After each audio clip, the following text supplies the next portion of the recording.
안녕하십니까. 저는 한국지역난방공사 미래개발원에서 근무하고 있는 김경민입니다. 제가 말씀드릴 내용은 앞서 이제 강재성 박사님께서 마이크로 열 그리드에 대해서 자세하게 설명을 해주셨는데요. 그러면 이제 국내에서 과연 어떤 그 마이크로 열 그리드에 또한 앞으로 이제 분산형으로 갈 때에 분산형 집단에너지 플랫폼은 어떤 형태로 가야 될지 좀 그려보고 또한 이와 같이 그려본 모델에 대해서 실증한 사례에 대해서 이제 말씀을 드리도록 하겠습니다. 우선 강재선 박사님께서 모든 열 에너지 정책에 대해서 잘 말씀을 해주셨는데요. 간단하게 이제 열 에너지 정책 방향에 대해서 말씀을 드리도록 하겠습니다. 그 가장 열 에너지 정책 방향에서 가장 핵심이 되는 내용은 도시화라고 볼 수 있을 것 같습니다. 앞으로 에너지는 많은 에너지가 이제 도시에서 활용이 될 것으로 보고 있고요. 앞으로 2050년이 되면 전 세계의 한 66% 정도가 도시 생활을 할 것으로 보고 있습니다. 국내 같은 경우 뒤에서 말씀드리겠지만 거의 90% 이상이 도시화가 진행이 됐고 많은 에너지가 이제 도시에서 활용이 되고 있습니다. 특히 음식과 물, 에너지는 앞서 여기 화면에서 보시는 것 같이 35%에서 50% 이상까지 그 도시에서 더 필요할 것으로 보고 있습니다. 특히 세계 면적의 2%라는 적은 그 밀집된 공간에서 많은 에너지를 사용하고 있습니다. 밀집된 공간에 2%라는 밀집된 공간에 50% 이상의 사람들이 살고 있고요. 한 75% 이상의 에너지를 사용하고 있고 우리가 걱정하고 있는 온실가스의 80% 이상이 도시에서 발생하고 있습니다. 특히 이와 같은 상황에서 저희 우리나라 같은 경우에는 전체 그 인구 중에 91.8%가 도시에서 이제 거주하고 있고 우리나라 면적의 16.7%가 이미 도시 형태로 변환이 되어 있습니다.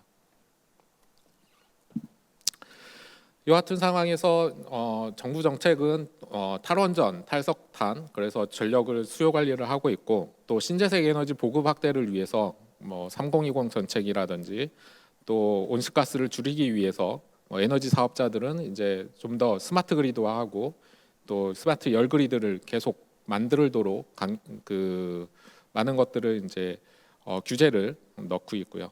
또 이거에 따라서 에너지 사업자들은 이 상황에서 새로운 신사업을 발굴하기 위한 새로운 모델들을 계속 제시하고 있습니다.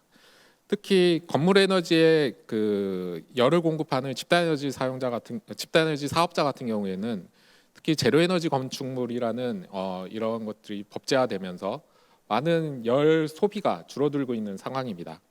따라서 이와 같은 상황에서 좀 더 어떠한 신산업을 만들어내기 위해서 지금 4차 산업혁명과 또 많은 정보화 기술, 디지털라이제이션이라는 이런 정보화 기술을 가지고 좀 더 우리가 어떻게 서비스를 더 확대할 수 있는가 이런 고민들을 하고 있습니다. 이러한 에너지 정향 방향에 대해서 그 유럽에서는 긴 로드맵 유럽을 통해서 그 많은 것들을 이제 제시를 하고 있는데요. 공통적으로는 열 에너지의 사용량을 감축하는 것을 목표로 하고 있습니다. 그래서 제일 열 에너지를 단축할 수 있는 방안으로 이제 단열을 강화하는 방안을 하고 있습니다. 그래서 제로 에너지 건물을 지을 때 패시브 하우스를 지어서 열 에너지 사용량을 줄인다든지 앞서 강재성 박사님께서 말씀해 주셨듯이 배관을 국내는 이제 이중 보관으로 많이 돼 있지만 해외 같은 경우에는 그냥 관관을 쓰는 경우도 꽤 있기 때문에 그런 것들을 보온재를 좀 더 강화한다든지 또 에너지 사용익 감축 그리고 에너지 효율 향상 이런 것들을 많이 강요를 하고 있습니다. 또한 이거에 따라서 이제 유럽에서도 많은 지침들이 나오고 있고 그래서 총 열 에너지 사용량을 목표를 30에서 50% 이상 감축하는 것을 목표로 삼고 있습니다. 특히 비도심 지역에서는 전기 히트펌프 활용도를 좀 더 높이려고 하고 있고 특히 그 외에도 태양열, 바이오매스 보일러 등과 연계하는 것들을 하고 있습니다. 비도심 같은 경우에는 에너지 밀도가 적기 때문에 이제 그 잉여열을 어떻게 저장할 것인가 이거에 대한 큰 관심사가 있고요. 그래서 잉여열 저장하기 위한 계관 축열이라든지 이런 방식들을 활용을 하려고 노력하고 있습니다.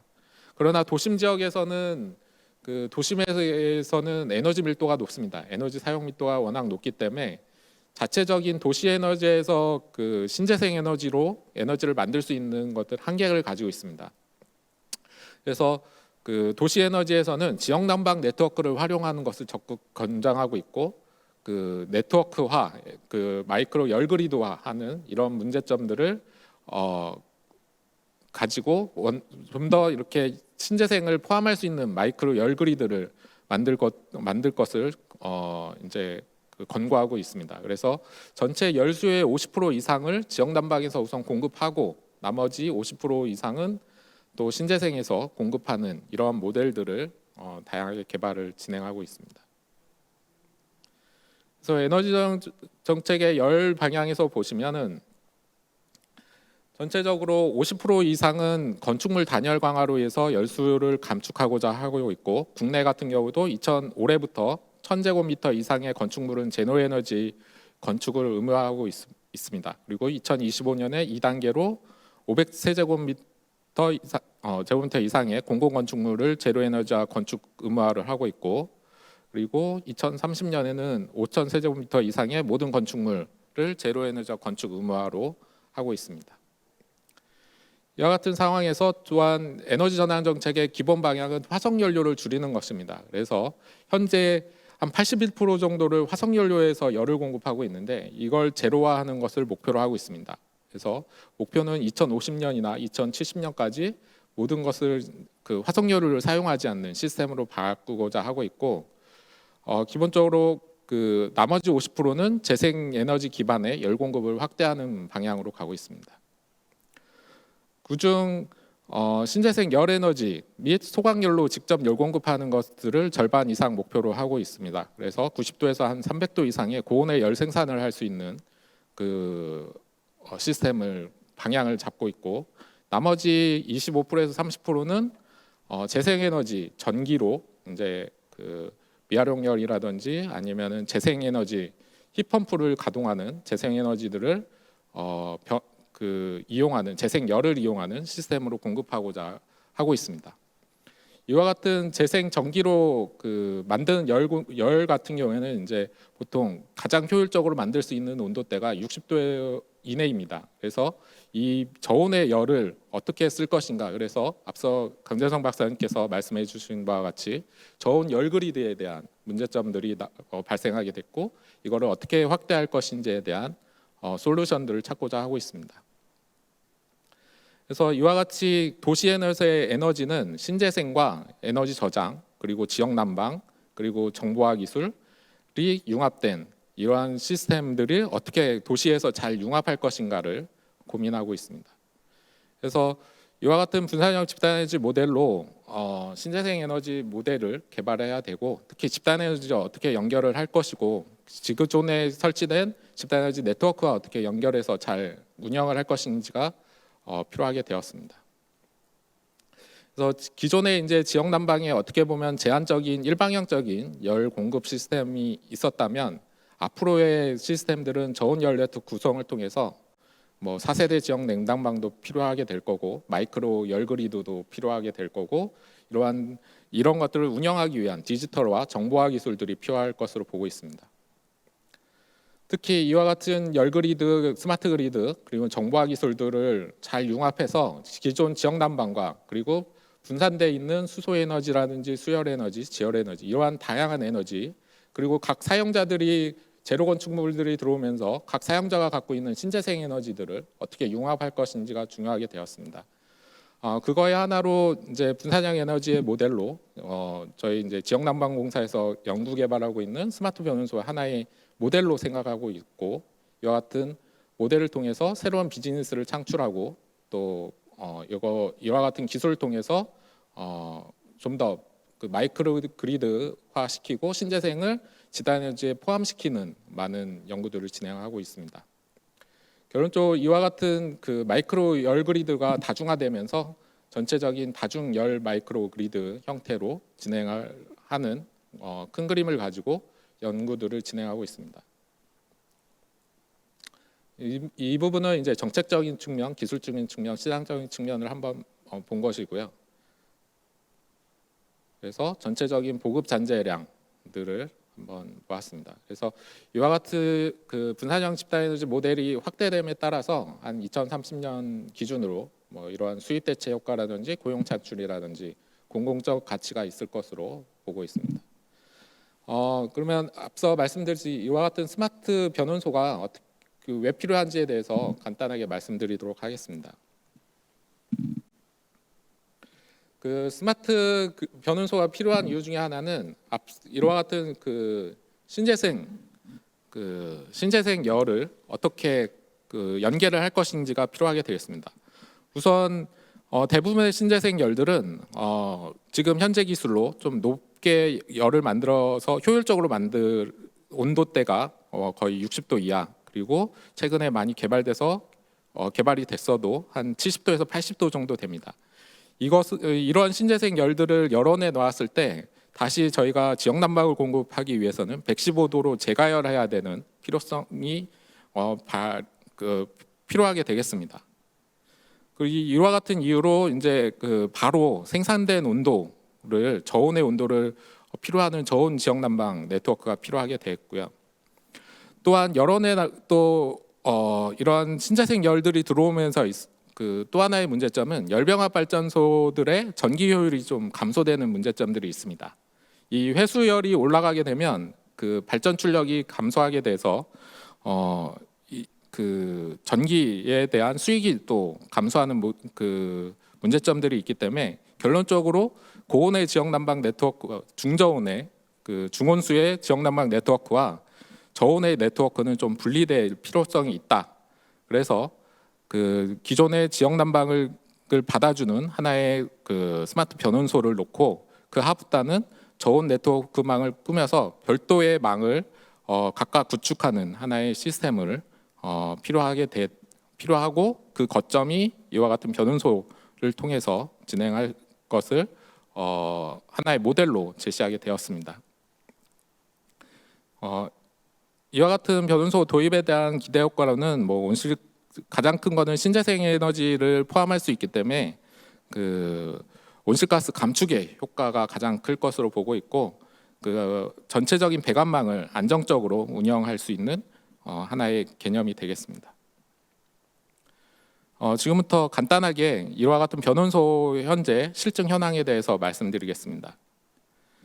이와 같은 변원소 실증을 위해서 현재 그 망을 분리해서 그 오른쪽 하단에 보시는 것과 같이 기존의 중온수의 지역난방 네트워크와 별도로 4세대 지역난방 저온망을 구축을 해서 두 개의 물이 섞이지 않고 또 그 두 개의 압력이나 이런 그 문제점들이 발생하지 않는 시스템으로 이제 설계를 진행하였고, 현재 이와 같은 내용을 가지고 현재 미래개발원 내에 실증을 하고 있습니다.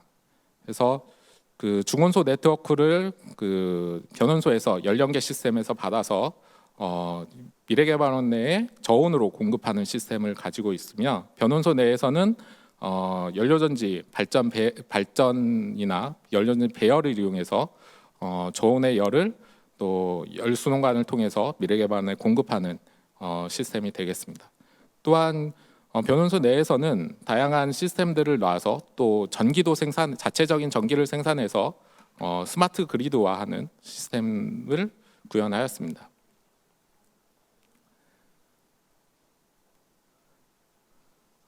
또한 다음 기술로는 그 자체적인 전기 생산을 위해서 그 ORC 발전기를 놓아서 지역 난방 수를 가지고 일부 열을 가지고 발전을 하고 그 변원소 내에서 쓰는 전기를 자체적으로 생산해서 자체 소비하는 이런 설비도 진행을 하게 되었습니다.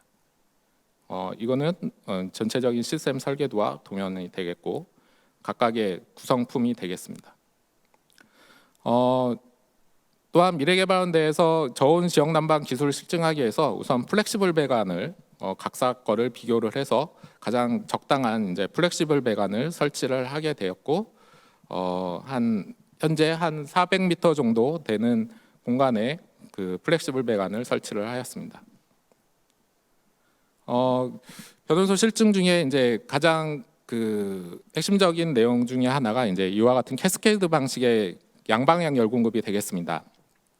기존의 이제 그 열 수송 일반적인 방식은 병렬 방식이 되겠습니다. 그래서 보시는 것과 같이 만약에 60톤의 물을 60도로 보낸다. 그러면 만약에 영구동과 숙소동이 있다 이렇게 봤을 때 영구동에 30톤의 물을 보내고 또 숙소동에 30톤의 물을 보내는 물을 분배하는 병렬식 방식이었다면 현재는 캐스케이드 방식을 통해서 30톤의 물을 영구동에 들어왔다 숙소동에 들어가서 온도차를 키우는 기술이 되겠습니다.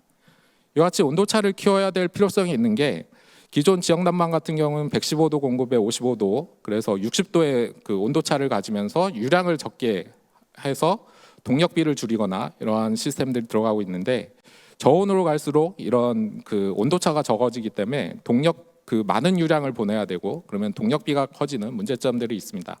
그래서 이와 같이 온도차를 키워서 유량을 줄이고 에너지를 효율을 향상시키는 이런 시스템들이 필요하게 되겠습니다. 또한 이런 직렬 방식을 선택함에 따라서 양방향 열 공급이 또 가능해졌습니다. 그래서 영구동 내에 만약에 그 힙펌프를 놔서 열 공급을 하게 되면 이와 같이 자체 영구동에서 생산된 열을 숙소동에 공급한 외부에서 열을 받지 않아도 공급할 수 있는 이러한 하나의 네트워크가 되겠습니다.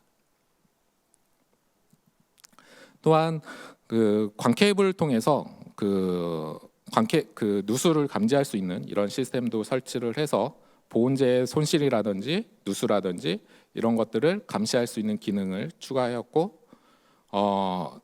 그 신재생 그 열 생산뿐만 아니라 열 사용에 대한 모니터링도 진행하고 있습니다. 그래서 각각의 건물에 있는 기계실뿐만 아니라 그 사용자 각 세대에 대한 정보들도 모두 이제 취득을 하게 되겠습니다. 이와 같은 취득할 때 무선 AMI 그 기술을 구축해서 열뿐만 아니라 전기에 대한 데이터들도 모두 그 데이터를 받을 수 있고 이와 같이 받은 데이터를 기반으로 전체 시스템을 운영하고 있으며 또 각각의 사용자에서도 최적 운전을 하기 위해서 복합 제어 방식들을 사용하고 있습니다. 그래서 외기 온도에 따라서 제어기가 난방 온도를 제어한다거나 난방 유량을 제어할 수 있게끔 시스템을 구성하였습니다.